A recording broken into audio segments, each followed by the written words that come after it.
Está no ar o programa Canal Aberto. Muito boa noite para você, seja bem-vindo. Lembrando que a partir de agora nós estamos no canal 24 da TV Aberta, na NET Canal 22, estamos também na Sky HDTV, na GVT TV, todos dois, canal 24, na NET canal 22. Vamos falar de política aqui no programa Canal Aberto. Aliás, política é o assunto preferido aqui do nosso programa. Hoje, já com 5 anos completos, amadurecido, o programa parte agora para o 6º ano, se Deus quiser, estaremos chegando lá muito em breve. Bom, nós convidamos para falar conosco sobre política o doutor Aguimar Jesuíno, ele que é procurador-geral da Advocacia Geral da União, e vai falar conosco principalmente sobre a rede de sustentabilidade. Comigo na mesa, Ulisses Aesse. Boa noite, professor, aliás, doutor Aguimar, é um prazer recebê-lo aqui no programa. Boa noite, João Silvestre, boa noite, Ulisses, boa noite a todos os telespectadores. É uma honra muito grande poder estar aqui com vocês conversando sobre política, principalmente sobre a política goiana. Vamos falar bastante sobre política aqui hoje, porque o doutor Aguimar, ele foi candidato a senador na eleição passada, vem aí com uma experiência, né, de uma eleição que foi bastante disputada aqui no estado de Goiás. Ulisses, boa noite. Boa noite, João Silvestre, boa noite especial para o nosso convidado, Aguimar Jesuíno, e para você também, telespectador do programa Canal Aberto aqui na PUC TV. Pois é, o procurador-geral, aliás, procurador federal, qual que é a real função do senhor hoje dentro da Advocacia Geral da União? Olha, a Advocacia Geral da União é o órgão encarregado de fazer a defesa de todas as ações que o cidadão ajuiza em desfavor da União, suas autarquias e fundações. A minha procuradoria, que é a Procuradoria Federal, ela é encarregada de fazer a defesa de todas as agências, de todas as autarquias e de todas as fundações do governo federal. Então, eu estou falando aqui defesa do INCRA, INSS, IPAMA, ANP, ANAC, enfim, praticamente 80% da máquina pública. São muitas demandas, professor? São centenas de milhares de demandas. Isso. E é possível resolver esse problema? Ou seja, por exemplo, porque uma das grandes críticas que existe hoje em relação à defensoria pública, ou seja, a falta de advogados, é a ausência de numerário, ou seja, não existem advogados suficientes para realizar um trabalho tipo defensoria pública. O senhor acha que o que acontece hoje no Brasil? Há um certo descaso em relação a esse tipo de trabalho ou o senhor acha que deveria ser reforçado? Olha, a nível da União, já há algum tempo foi criada e aparelhada a Defensoria Pública da União, a DPU. O Estado só implantou a sua recentemente, num período curto, né? A Defensoria Pública da União já há algum tempo faz concurso público, está instalada na rua T63, ali no Monte Líbano, e tem uma boa estrutura. A função da Defensoria Pública é apenas defender os interesses das pessoas carentes que não podem contratar advogados. Já a Advocacia Geral da União, a nossa função é diferente. A nossa função é defender o Estado. Aí já vai contra aqueles que não realmente Às vezes eu estou de um lado da ação e a Defensoria Pública está de outro lado da ação. Pois é, mas mesmo assim, a Defensoria Pública da União, ou seja, a crítica que existe é a falta, por exemplo, de advogados. Como é que está hoje, por exemplo, na questão, por exemplo, da defesa do Estado? Há advogados suficientes, ou seja... A nível da União, nós temos um quadro reduzido. A nossa demanda é maior do que a nossa capacidade. É um problema. E já há longos anos que isso ocorre. E principalmente nesses momentos de crise, como nós estamos começando a viver agora, aí os concursos são postergados, eles são adiados e a máquina pública fica muito prejudicada, né? Nós, os poucos que ficamos, somos obrigados a dar conta dessa demanda toda. Então, eu posso te afirmar com segurança que há um número menor de procuradores na estrutura do governo federal do que o necessário para fazer uma boa defesa do Estado brasileiro. É verdade. A carência de profissionais hoje, quando se trata de governo, quando se trata de Estado, geralmente ela é bastante carente. Agora, um detalhe interessante aqui, Ulisses, é que o procurador federal, tranquilo, né, ligado a um emprego aí praticamente garantido, vitalício, de repente ele entra para a política e vai enfrentar o voto, vai procurar o voto junto ao eleitorado. O que levou o senhor a entrar na política? Olha, é uma análise que a gente fazia e fazemos ainda do processo político brasileiro. De um certo momento para cá, se criou um grande divórcio entre a sociedade e os políticos. Um grande distanciamento. Por que isso? Em todas as eleições, os políticos vão às ruas, fazem promessas, assumem compromissos públicos com a população brasileira e não honram esses compromissos. Então, ao longo do tempo, isso foi desmoralizando, foi distanciando, foi criando esse divórcio. E o que fazer, então, nas nossas reflexões? Nós vamos ficar apenas aqui na nossa sala, vendo TV, vendo a nossa novela, lendo o nosso jornal, sem interferir, sem ir para a rua, ocupar os espaços que a sociedade, os veículos de comunicação nos oferecem, para fazer essa discussão que a sociedade brasileira precisa pensar e reestruturar a forma de fazer política? Porque nós vemos hoje os partidos políticos no Brasil, quase em todos eles, possuem donos. Quase Todos possuem donos. Os governos dos estados, o governo da União, as prefeituras, elas são loteadas, como se fossem feudos. Cada partido pega um pedaço do estado.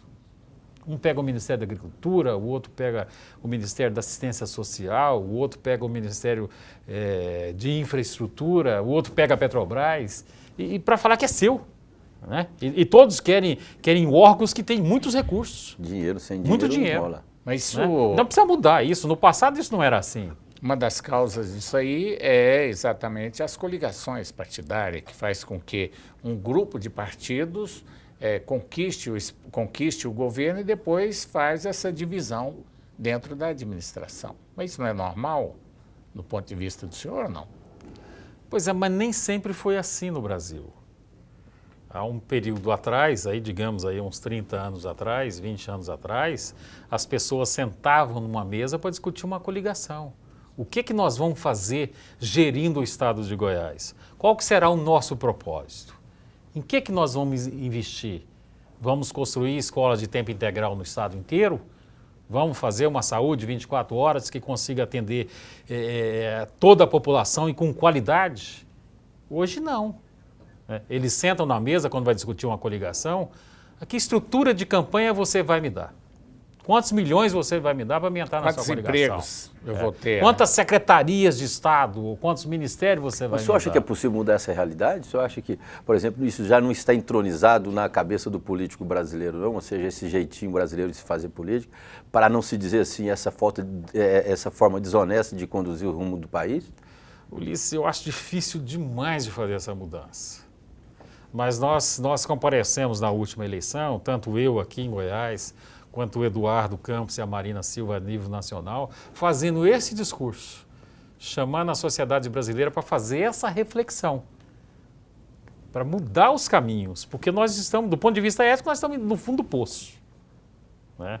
Tivemos saltos econômicos, agora estamos tendo retrocesso econômico, e do ponto de vista ético, incomparável em nenhum outro período registrado da história brasileira, os escândalos todos acumulados um sobre o outro que nós estamos assistindo no momento. Então, nós precisamos refletir. Precisamos chamar a sociedade brasileira, chamar o eleitor brasileiro para refletir e ver que medidas, que reforma política, que medida que nós temos que tomar para evitar que isso perdure para sempre, de maneira eterna. Dá-se a ideia que todo esse elemento político no Brasil está contaminado. E a mídia, a própria imprensa, ela utiliza o seguinte, ela vai dosando a colocação desses escândalos, desses grandes escândalos, assim, durante o ano. Ou seja, nós estamos hoje com o escândalo da Petrobras, depois que isso esfriar, ou seja, que o próprio telespectador, o ouvinte, o próprio leitor já cansar disso, vem um outro escândalo. O senhor não acha, por exemplo, que desde o descobrimento do Brasil, a política permanece do mesmo jeito, ou seja, essa corrupção ela permanece igualzinha? Tá, nós vamos para um intervalo comercial, daqui a pouco o doutor Aguimar vai responder a pergunta do Ulisses Saez.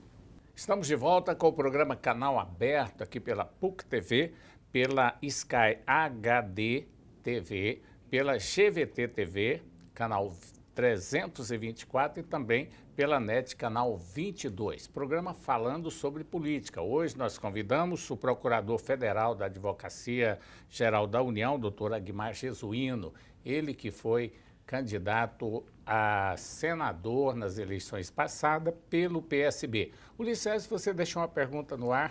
A pergunta se não é desde o descobrimento do Brasil, ou seja, quando o Brasil ainda era colônia, que já existe esse tipo, por exemplo, já entronizado no político brasileiro da corrupção. Eu acho que a corrupção, ela está entranhada aí na vida política brasileira, acho que há um período muito longo, né?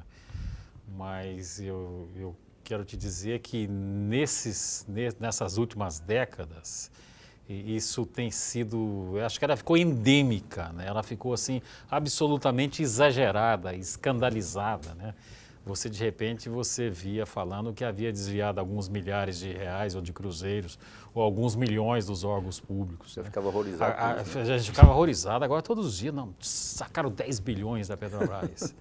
Tiraram 5 bilhões da Valec. Os números são astronômicos, tiraram né? 5 bilhões da A tendência Valec. é trilhões, pelo jeito, agora. Né? Nós já estamos então nos fica bilhões. imensurável, né? Quando você vai para essas hidrelétricas, essas grandes obras, ou a construção dessas grandes ferrovias, ou para o BNDES, que é uma caixa preta que não foi aberta ainda. Ainda não foi aberta ainda. O Vamos ver BNDES o que escolhia quem ia ficar bilionário para ele financiar a expansão dessa empresa no exterior com dinheiro público. Parece que o Será grande que problema- existe Entendeu?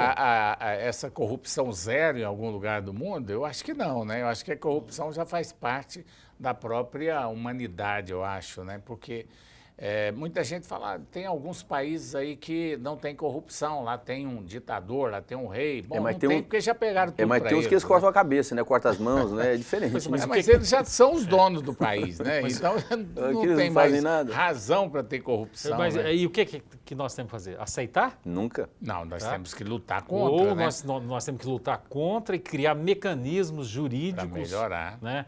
Lógico. Leis anticorrupção, fortalecer as nossas polícias, fortalecer o nosso Ministério Público e o nosso Judiciário para fazer face a esses desmandos todos. agora eu faço- eu te chamo a atenção, a Polícia Federal hoje tem um efetivo semelhante ao que tinha em 1980. Se falta, verdade. falta policiais federais, falta delegados de polícia. Mas o dinheiro está na corrupção. Eles não têm estrutura financeira para fazer as Eu investigações. faço uma pergunta para o senhor. Por exemplo, nós não estamos tendo cadeia nem para prender os bandidos mesmo, aqueles que estão matando as nossas filhas, os nossos filhos, os nossos pais. Como é que nós vamos colocar esses bandidos na cadeia? Não, porque essa é a grande cadeia, pergunta como que é se que vai faz hoje colocar no na Brasil. cadeia, né? Mas onde nós vamos colocar esses bandidos? É verdade. Não teríamos cadeia suficiente para todos. Pois é, mas não temos que fazer então cadeia? O que o senhor Com acha? certeza, eu acho que tem que fazer tudo. Tem que fazer modificar a legislação penal, nós temos que modificar o sistema presidiário brasileiro, a forma de cumprir a pena. Uma série de coisas que tem que ser feita. Vai ter que sacudir o Brasil e refazer tem que tudo. sacudir o Brasil. Em primeiro lugar, a gente precisa fazer algumas reformas no Estado como um todo. Né? A partir de quando que a corrupção passou a ser endêmica no Brasil? Eu acho que a partir da reeleição do Fernando Henrique Cardoso. Quando ele deu um jeitinho de inclusive... Onde você usou métodos não republicanos para aprovar uma emenda da reeleição. E aquilo criou um vício tal no Congresso Nacional que isso nunca mais saiu da cultura do Congresso Nacional. Eu concordo Entendeu? com o senhor. Então em nós parte. teríamos que, em primeiro lugar, acabar com a reeleição. Eu acho que a corrupção no Brasil, ela não começou em época nenhuma. Ela foi descoberta pela liberdade de imprensa. Isso. Certo? No momento em que você começou a ter a liberdade a partir da eleição de 1988, da eleição, não, da Constituição, onde nós tivemos uma certa liberdade, que até hoje ainda não somos 100% livres, né, Ulisses? Nós ainda somos sofremos muita opressão ainda. Tanto é que são centenas de jornalistas aí mortos, assassinatos, por toda a parte do mundo e também do Brasil, por pessoas que resolveram falar, denunciar e acabam sendo mortos. Vítimas dessas quadrilhas. Vítimas de quadrilha. Então, eu acho que a eleição de 1988, quando a imprensa brasileira teve um pouco mais de liberdade. Quando a Polícia Federal começou a fazer as investigações com o Ministério Público fortalecido, aí foi descoberto aquilo que estava encoberto. Eu acho que a corrupção no período militar também foi muito forte, só que a gente não tinha mecanismo para descobrir, não tinha conhecimento. Então agora, pelo menos agora, a população está podendo ver essa corrupção a nível nacional. Alguns estão presos, outros estão soltos, mas estão sendo processados. Quer dizer, já foi uma grande conquista aí para o povo brasileiro. Mas eu quero falar um pouquinho também sobre a Rede, né? A Rede de Sustentabilidade é um partido que está em fase de criação ainda, que teve a Marina Silva como a sua idealizadora, né? E como é que está? Houve uma reunião agora recentemente aqui no Estádio Oeste. Como é que está o andamento da Rede hoje? Olha, a Rede naquela época, em setembro de 2013, naquele período pré-eleitoral, onde as pessoas precisavam fazer a filiação, o TSE indeferiu o registro da Rede. Mas naquela oportunidade havia ali no processo em torno de 450 mil assinaturas certificadas. E nós precisaríamos de em torno de 390 mil assinaturas em números redondos, arredondando para cima, né? Certo. E naquela oportunidade havíamos recolhido em todo o Brasil em torno de 900 mil assinaturas. Mas houve um rigor excessivo com relação ao registro da Rede de Sustentabilidade, o que não houve com o PSD do Kassab. O senhor acha que houve... Vamos abrir o jogo aqui. Que não houve com o PSD do Kassab. O senhor acha que houve esse rigorismo aí ou tentaram, de fato, inviabilizar a Rede de Sustentabilidade? Acho que usaram de todos os métodos possíveis para dificultar o registro, né? Que a ideia que se teve é que o próprio Palácio do Planalto tentou fazer de tudo para que a Rede não surgisse de fato, a fim de não ameaçar a candidatura à reeleição da presidenta Dilma. O senhor acha que aconteceu isso também? Acho que aconteceu. Para você ter uma ideia, há regiões no estado de São Paulo, o ABC Paulista, onde em torno de 60% das assinaturas eram rejeitadas pelos cartórios. Em torno de 60% das assinaturas. E eu te digo, o cartório não tem banco de dados de assinaturas. Eles conferem pela última listagem de votação. Se você estava viajando e não votou, e você manda a sua assinatura é rejeitada. Não votou, não... Sem critério algum. Sem critério algum. Ele não tem um banco de dados, né? Então, a lei prevê outro tipo de mecanismo, seria a publicação do edital, para quem se sentisse desconfortável, que achasse que aquela assinatura não seria dele, impugnar aquela assinatura, né? Então, eles fizeram o método inverso, né? Ah, não tem assinatura aqui, então a assinatura não é dele, não certifico. E o próximo passo? E o escrivão não foi olhar na casa dele, como deveria no prazo, para poder checar se aquela assinatura era dele ou não, né? Ele foi pelo caminho mais fácil, ele não certificou. Tá? Então não tivemos registro. Paciência, não dava tempo para você fazer nenhuma discussão judicial com o Supremo Tribunal Federal naquele período para participar das eleições, né? Então agora nós precisamos em torno de 38 mil assinaturas, nós recolhemos em todo o Brasil 100 mil assinaturas. Ou seja, precisava de 38 e já conseguiu 100. Recolhemos 100 mil assinaturas. Dizer... Estamos com essas assinaturas indo, algumas já certificadas, as outras indo para os cartórios nesses próximos dias. O senhor acredita, então, que o registro é fato consumado? Eu acho que é fato consumado. E eles fizeram nesse período agora, sancionado agora recente, uma lei para dificultar esse registro.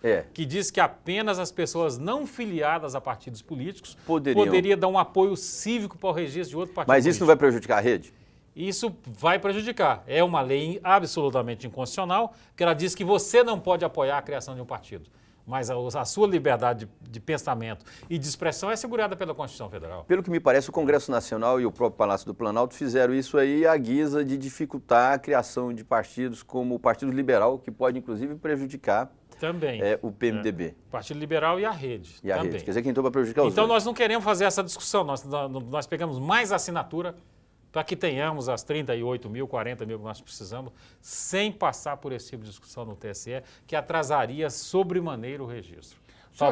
Talvez atrasasse a tempo de não participarmos de novo das próximas eleições com um partido próprio. O senhor acha que a criação de partidos também no ritmo que estavam sendo criados no Brasil não seria prejudicial para a democracia brasileira, não? Já que nós já temos mais de 30 partidos?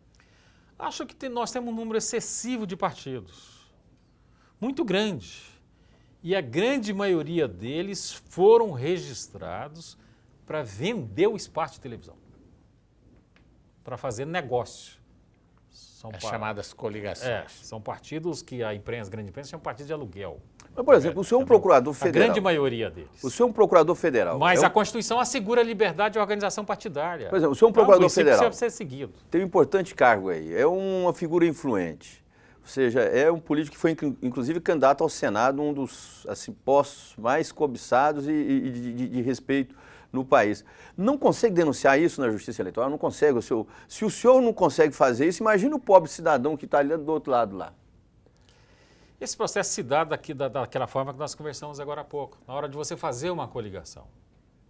As exigências que você faz ao partido líder da coligação para você aderir. Não se discute Você qualidade. você discute pede, não, eu preciso que coligação. vocês doem tantos milhões de reais para a nossa campanha. E, Vai por aí. a princípio, isso não é ilegal. É verdade. Entendeu? É o chamado tempo de Mas televisão. todos nós que estamos no processo político, fazendo as discussões políticas, nós sabemos que a coisa aí não é tão republicana assim. É verdade. Né? Bom, vamos para mais um intervalo comercial. Daqui a pouco estaremos de volta com o programa Canal Aberto. Estamos de volta com o programa Canal Aberto. Estamos conversando sobre política, é claro, e hoje o nosso convidado é o Procurador Federal da Advocacia Geral da União, o doutor Aguimar Jesuíno. Eu falava com ele aqui em off, que há algum tempo atrás nós falamos aqui no programa, né, Ulisses, que ele seria pré-candidato a prefeito de Goiânia. Eu afirmei aqui que ele seria pré-candidato a prefeito, porque ele me disse, né, que estaria aí poderia até ser pré-candidato a prefeito. E a ideia hoje, continua a mesma? Eu acho que Goiânia precisa de fazer um bom debate aí no próximo ano para eleger um prefeito que consiga recuperar a credibilidade da gestão pública municipal. Nós passamos por problemas terríveis, né? Inchaço da máquina pública, má prestação do serviço público, serviço de limpeza, de asfalto, serviço de saúde, de educação, enfim, nós passamos por problemas difíceis em Goiânia. E Goiânia era uma cidade que normalmente bem gerida, bem administrada. Então, acho que precisamos fazer um bom debate aí. Sobre o fato de eu, Aguimar, ser candidato ou não, é outra história. Em primeiro lugar, nós estamos registrando um partido político, nem temos um partido político, né? Vamos registrar um partido político.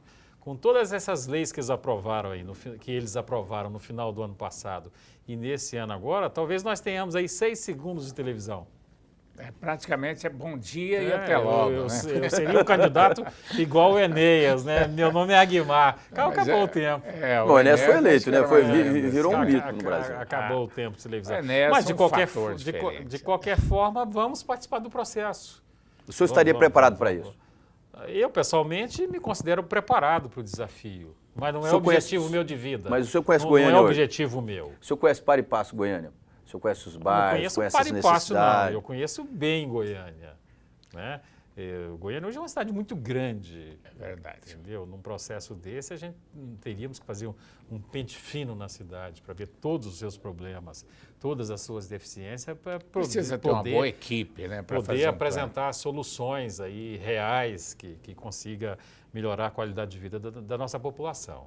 O senhor foi candidato pelo PSD juntamente com Vanderlan Cardoso. Essa relação entre a rede e o PSB, sendo registrada ou não, continua harmoniosa entre a rede e o PSB aqui no estado de Goiás? O senhor, principalmente, que representa hoje a rede, mais alguns vereadores, os vereadores da rede que foram para o PSB, foi o Elias Vaz, né? Elias Vaz continua. Elias Vaz. Eles vão continuar ou se registrar eles voltam para a rede? Ele é um dos fundadores da rede. Isso.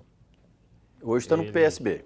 Hoje é PSB. Ele filiou no PSB para disputar a eleição para deputado estadual e hoje, juridicamente, está afiliado no PSB.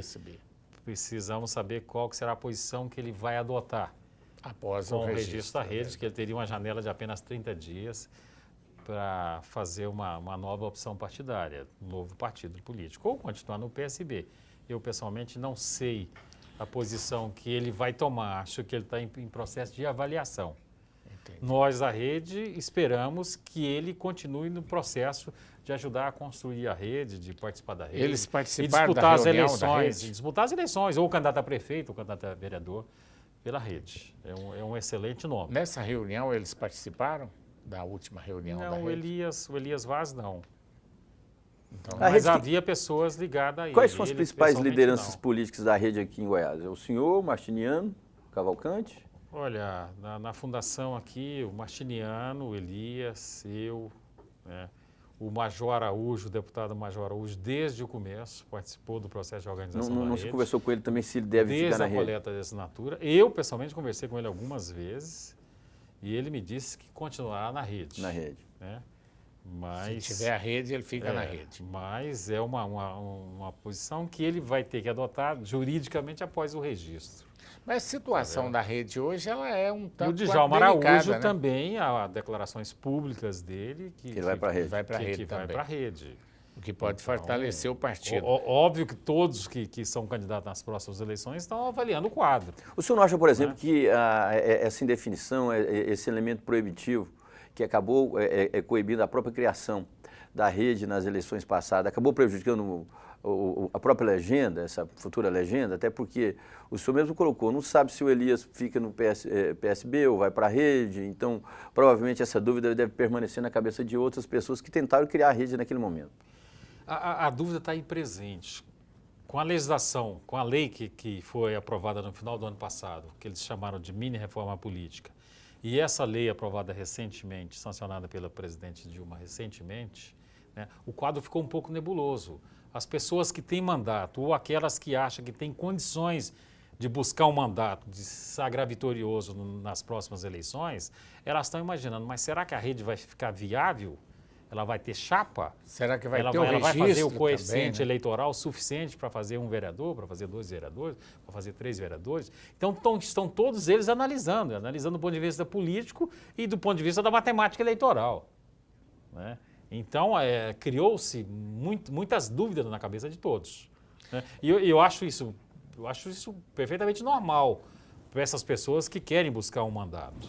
Ele precisa de um partido que lhe propicie condições de alcançar esse mandato. Então há muitas dúvidas aí. Até mesmo você me perguntar quantos segundos de televisão vocês vão ter.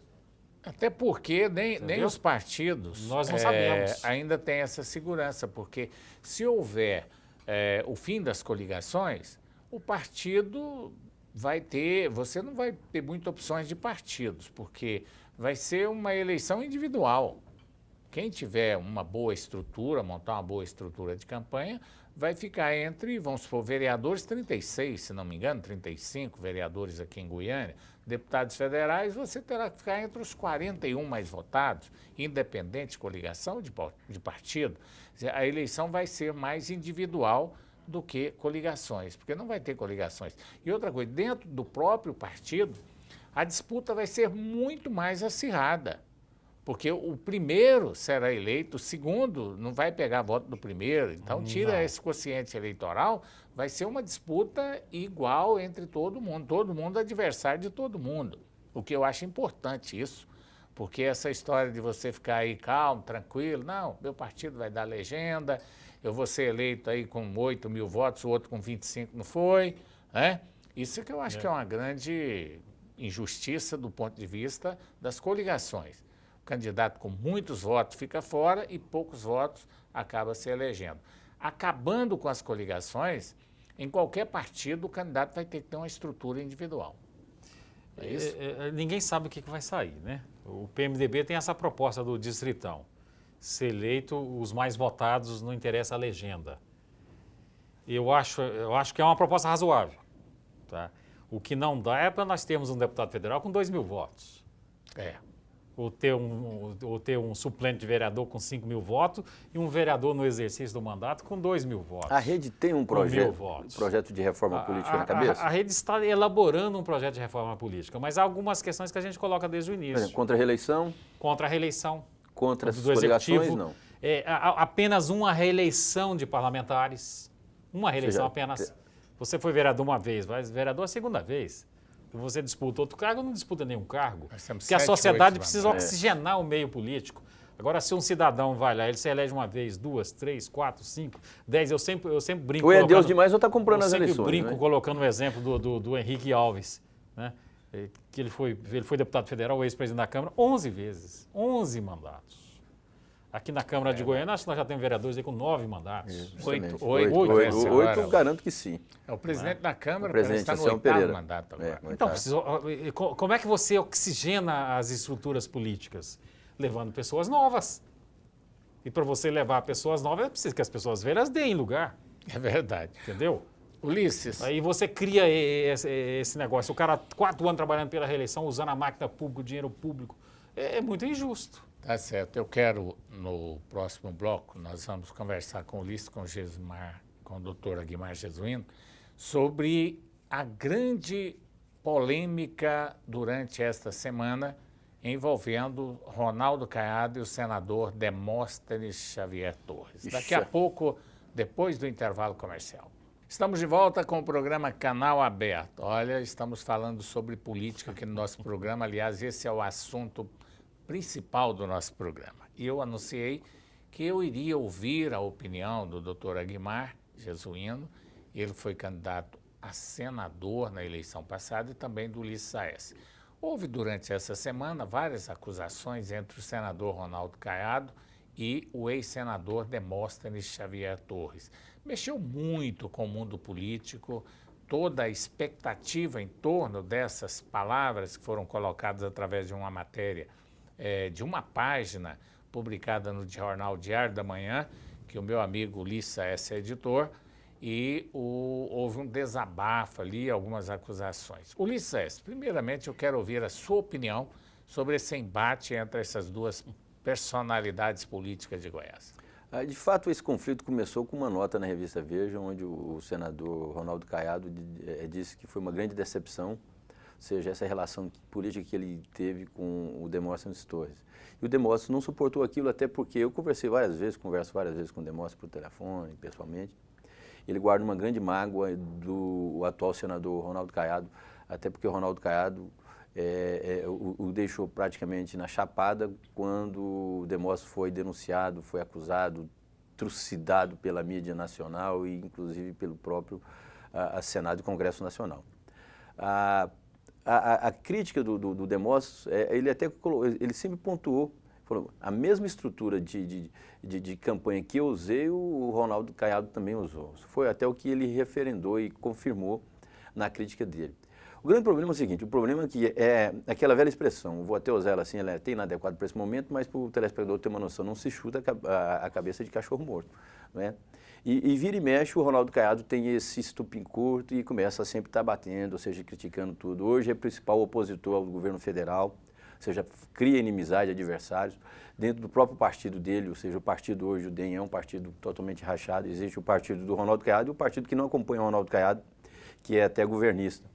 Então o grande problema que existe hoje é, o Ronaldo Caiado está se tornando vidraça, por quê? Porque quer ser candidato ao governo de novo, já foi candidato ao governo de Goiás uma vez, quer ser candidato de novo, nunca deixou a verve dele cáustica e crítica, de estar sempre criticando, batendo, ou seja, aquela velha expressão também, assim, parece que não conhece o telhado de vidro que tem.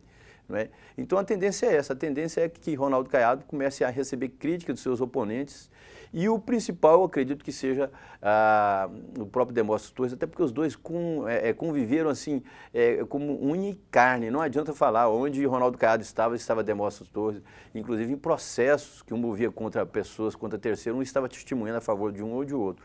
Então, logicamente que Demóstenes conhece muita coisa da vida de Ronaldo Caiado e Ronaldo Caiado não vai ter como esconder isso. Se continuar provocando, ele vai ter não só a oposição do Demóstenes, como de outras pessoas. Doutor Aguimar, a opinião do senhor sobre esse embate que foi o assunto da semana aqui no estado de Goiás, aliás, no Brasil, né? No Brasil. Teve repercussão nacional. Teve repercussão nacional, inclusive nas revistas, jornais.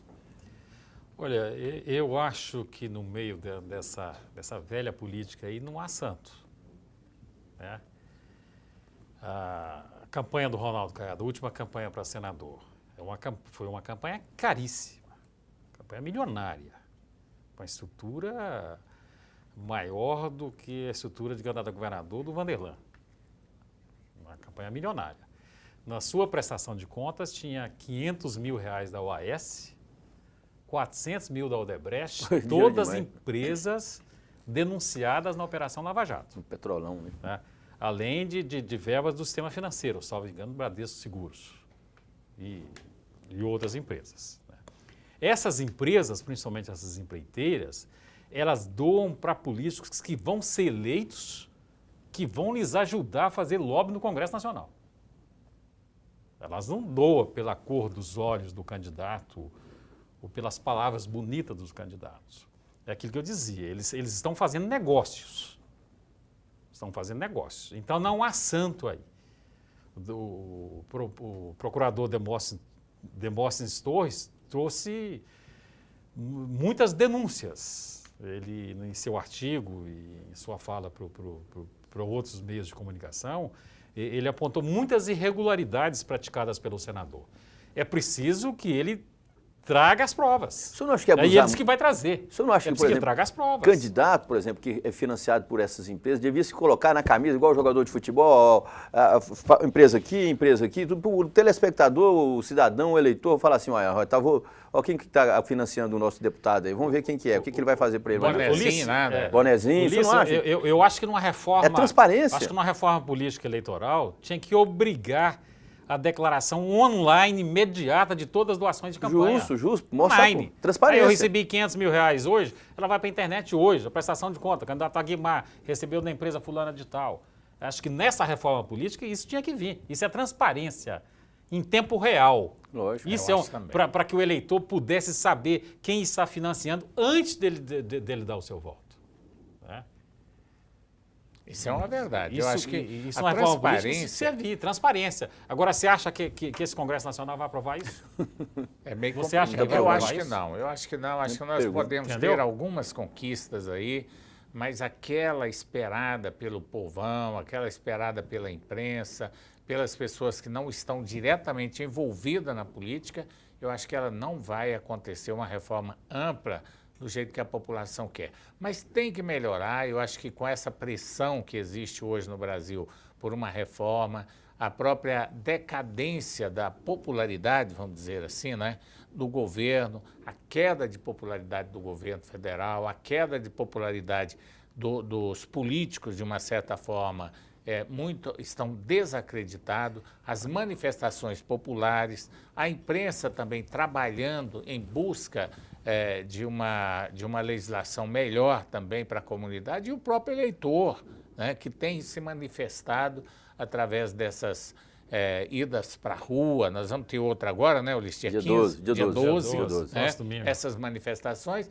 Eu acho que poderemos ter aí grandes conquistas. Agora, eu concordo plenamente com o que vocês disseram, é preciso ter transparência. Com relação ao Ronaldo Caiado e Demóstenes Torres, eu acho que os dois deveriam realmente chegar num acordo da seguinte forma: eu mostro tudo o que você fez de errado e você mostra tudo que eu fiz de errado e deixa a população e a justiça resolver essa questão. Se ninguém deve, não vamos botar inocente também, né? Vamos buscar a participação das instituições. Então, o ex-senador Demóstenes Torres denunciou crimes eleitorais. Exatamente. Então, que o Ministério Público abra o inquérito, o convoque a depor, convoque o senador, seguindo os procedimentos que tem que seguir, mas para apurar o crime denunciado. É preciso que as instituições funcionem.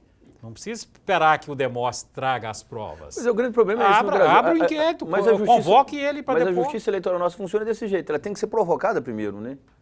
Você não acha que isso é errado? Aquele artigo trouxe informações suficientes para o Ministério Público abrir o inquérito. É só pegar o jornal e... Só pegar o jornal, abrir o inquérito e já sabe as pessoas a serem intimadas a depor. Inclusive deu até... Para começar o inquérito. É verdade. Nominou as pessoas. Pede o juiz para quebrar o sigilo bancário, para quebrar o sigilo de comunicação, para você começar a levantar as informações para apurar os crimes denunciados pelo senador. Aí, se não apurar os crimes, o senador que vai pagar. Danos morais, por ofensa, enfim. Porque Mas é preciso provar, né? Pública você não pode trazer feita, isso, né? a público sem prova alguma. Então, uma verdade. coisa precisa dar. Ou você condena o senador Ronaldo Caiado, ou você condena o ex-senador Demóstenes Torres. Uma pitadinha aqui do senhor. A menoridade, esse projeto aí que quer reduzir a menoridade penal, né, que eles falam, para 18 anos, 16 anos, né? 16. Qual que é a sua opinião a respeito disso? Olha, durante a campanha eu enfrentei esse tema e eu opinei contra essa redução, né? Eu acho que se você reduzir para 16, amanhã o traficante vai pegar um garoto de 15, ou de 14, ou de 13, isso não tem limite. Mas você não acha que tem que mudar? Eu acho que você pode aumentar a punição ali do Estatuto da Criança e do Adolescente, de 8 para 10 anos, para 12 anos, mas em centros de internações diferentes desses bandidos aí, tradicionais, traficantes. Você vai pegar uma criança de 16 anos, botar lá no CEPAI. Tá, mas você acha que esses bandidinhos... A função desses presídios é ser um centro de mas reinserção. o senhor acha que esses bandidinhos de 16 anos são santos? Não, esses que estão matando as crianças e tudo? Não acho que são santos. E acho que precisam ser punidos. Então tem que ir para a cadeia também. Mas eu também. acho que a regra não pode ser a mesma. Nós precisamos tratar essas... Vamos pensar como pai de família. Você que tem um filho de 16 anos que foi aliciado por um traficante. Você quer recuperar o seu filho. E se você jogar ele lá nesses centros que tem aí hoje, da forma que funciona hoje, você vai perder essa criança para sempre. Né? Então vamos nos colocar como pai da criança que comete o crime e como pai da pessoa que foi vítima por uma arma manejada por uma criança. Pois né? Aí você vai ver Vamos que fazer as duas necessidade. análises. É doloroso para os dois lados. Porque, é preciso que o Estado, no mínimo, cumpra o Estatuto da Criança e do Adolescente, coisa que não está ocorrendo. Inclusive, quem pede a redução da maioridade penal são as famílias das vítimas. Essas é que pedem a redução da maioridade penal. Mas naquele momento... Há um ano atrás ele era contra, aí agrediu a sua família, aí você quer medida imediatista para resolver aquele problema. Pessoal, nós precisamos pensar isso a longo prazo. Vamos cuidar da criança e do adolescente. E estabelecer medidas mais severas, punir de maneira exemplar o traficante ou o criminoso que usa o trabalho de adolescente. Né? Pena máxima para ele. Pena de 30 anos, sem direito àqueles benefícios. Né? Você estabelece todo um rigor para punir quem está usando a participação de crianças e de adolescentes. Verdade. Mas eu acho que você ir reduzindo, daqui 10 anos nós estamos falando em reduzir isso para 14. Não, mas não para 0 anos, mas tem que reduzir. Mas tem que reduzir. Mas é um debate, eu acho que mais sério, que nós precisamos de psicólogos, de médicos, precisamos de todas informações científicas para definir essa maioridade. Doutor Aguimar Jesuíno, foi um prazer muito grande receber o senhor aqui no programa Canal Aberto. Papo gostoso, tranquilo. Muito obrigado por ter vindo. Eu que agradeço a você, a Ulisses. Foi uma honra muito grande participar aqui desse debate e estou sempre à disposição de vocês para discutir todos esses assuntos e outros que vocês acharem que a minha participação possa contribuir. Grande prazer, um abraço a todos. Muito obrigado. Tá certo, aí o prazer foi todo nosso. Ulisses, boa noite. Boa noite, João. Agradecer a presença do Aguimar Jesuíno aqui. Mandar um abraço para o Rodrigo Melo, que está sintonizado no programa Canal Aberto aqui na PUC TV. Tá certo, meu abraço vai para você, telespectador, que esteve conosco aí mais um programa Canal Aberto. E o convite para estar conosco na próxima segunda-feira, 22h30. Até lá, boa noite, obrigado pela audiência.